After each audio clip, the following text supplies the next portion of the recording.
cœur de la Transat 650, nous allons découvrir les coulisses de la course avec le médecin Philippe Bouillard qui nous explique son rôle au cœur de l'organisation.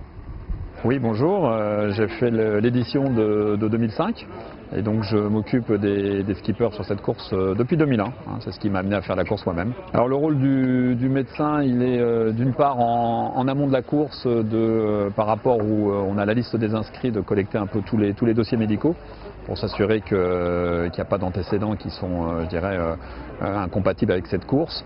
Et puis à partir du moment où le village est ouvert et que les skippers sont présents, avec eux, vérifier leur pharmacie et puis être là pour répondre à leurs questions, parce qu'il y en a beaucoup qui n'ont pas de formation médicale et qui bien sûr se posent beaucoup de questions quant à l'utilisation de tous les produits qu'on leur recommande.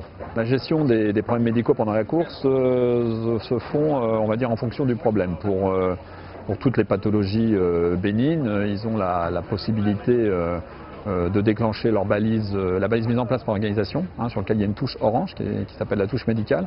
Donc en appuyant dessus, moi j'ai mon téléphone portable qui va s'allumer. Du coup, avec le directeur de course, on se met en relation et on essaye de voir quels sont les bateaux accompagnateurs les plus proches du skipper afin de récupérer des informations. Et puis par contre, si jamais ils ont un problème médical beaucoup plus grave, une fracture ouverte, quelque chose qui demande une intervention, ils utilisent dans ce cas leur balise personnelle, qui elle permet la mise en place des circuits de secours classiques. Les coureurs nous posent beaucoup de questions sur l'alimentation recommandée, qu'est-ce qu'il faut qu'ils prennent plus à côté, des boissons réhydratantes, énergisantes. Il n'y a pas de grandes règles là-dessus. Ce qui est sûr, c'est qu'ils ont une quantité d'eau qui est de toute façon minimum imposée. Donc dans cette quantité, ils peuvent choisir de l'eau, du coca, des sels de réhydratation.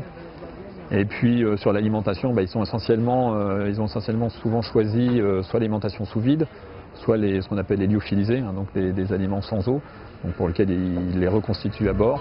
Des aliments qui sont aujourd'hui performants, par contre qui peuvent avoir quelques conséquences sur leur digestion. C'est pas ce qu'il y a de plus naturel.